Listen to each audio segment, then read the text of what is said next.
Hello! ரொம்பவே ஈஸியான and ஹெல்த்தியான ஒரு பிரேக்ஃபாஸ்ட் ரெசிபி தான். கருப்பு உளுந்தங்களி ரெசிபி தான். ஏற்கனவே வந்து அதோட பவுடர் ரெசிபி நான் போட்டிருப்பேன். ஸோ அதை வச்சு நான் இன்றைக்கி வந்து நான் எப்படி செய்கிறேன்றத உங்க கூட நான் ஷேர் பண்ணிக்கிறேன் என்னுடைய ஸ்டைலில். அதுக்கு வந்து நம்ம ப்ரிப்பேர் பண்ணி வச்சுருக்க பவுடர் வந்து நான் 3 ஸ்பூன் அளவுக்கு நான் பவுடர் எடுத்துக்கிறேன். இது வந்து ஒருத்தருக்கு வந்து 1 1/2 ஸ்பூன் போதும். நான் வந்து 2 பேருக்கு வந்து 3 1/2 ஸ்பூன் நான் கரெக்டாக இருக்கும்.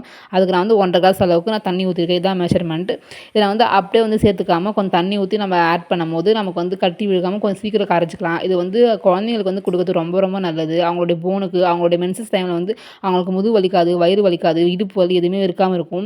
இது ரொம்ப ரொம்ப நல்லது. எல்லாருமே கொடுக்கலாம். குழந்தைங்க கூட சாப்பிடலாம். அவ்வளோ ஈஸியாகவும் இருக்கும், நல்லாவும் இருக்கும். நம்ம சீக்கிரம் செஞ்சுக்கலாம். நம்ம வேலைக்கெலாம் போகும்போது கொஞ்சம் பிரேக்ஃபாஸ்ட் வந்து ஸ்கிப் பண்ணிட்டு போவோம் இல்லையா? ஸோ அதுக்கு இல்லாமல் இந்த பவுடர் நம்ம ரெடி பண்ணி வச்சுக்கிட்டா நமக்கு ஈஸியாக இருக்கும்.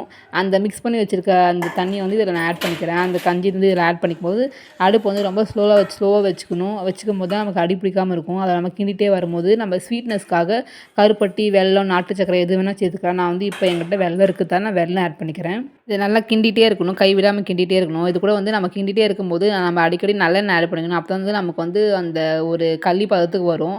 இது கூடவே வந்து நம்ம உளுந்து வந்து வாய்வு இல்லை, அதனால் வந்து கண்டிப்பாக வந்து ஒரு கொஞ்சோண்டு சுக்கு கண்டிப்பாக சேர்த்துக்கணும். இது நம்ம எந்திரிச்சா இல்லைன்னு நம்ம எப்படி தெரிஞ்சுக்கலாம் அப்படின்னா, அந்த கலரே உங்களுக்கு ப்ரௌன் கலராக நல்லா மாறிடும். நல்லா டார்க் ப்ரௌனாக மாறினதுக்கப்புறம் பட்டர் ஸ்டவ் ஆஃப் பண்ணி சர்வ் பண்ண வேண்டியது தான். இது வந்து 2 பேரும் கரெக்டாக இருக்கும்.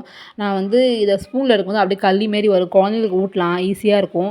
இது வந்து ரொம்பவே ஹெல்த்தியான ஒரு ரெசிபி. பிரேக்ஃபாஸ்ட்டு கொஞ்சம் சீக்கிரம் செஞ்சிடலாம். கண்டிப்பாக பிரேக்ஃபாஸ்ட்டை ஸ்கிப் பண்ணாமல் நம்ம டக்குனு இது சாப்பிடக்கூடிய ஒரு ரெசிபி. நான் வீக்லி இது 2 டைம்ஸ் சாப்பிடுவேன். நீங்களும் ட்ரை பண்ணி பாருங்கள். பாய். எப்படி இருக்குது ஜெகே? சூப்பராக இருக்குது.